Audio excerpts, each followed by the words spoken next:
ধরেন আপনি একজনরে এত কষ্ট দিলেন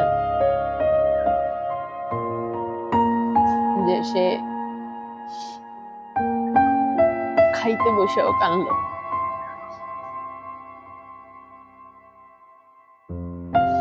সেজদায় গিয়েও কানলো, তাও আপনারা কোনো অভিশাপ দিল না।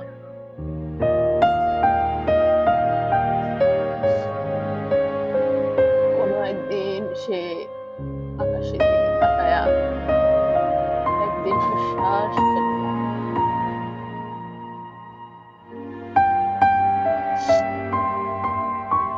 ভাবছেন এই দীর্ঘশ্বাস কি আপনারা মাফ করে দিব?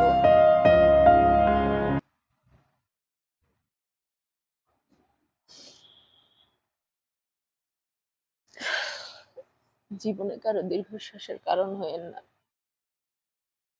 দীর্ঘশ্বাস বড় ভয়ঙ্কর, বড় ভয়ঙ্কর।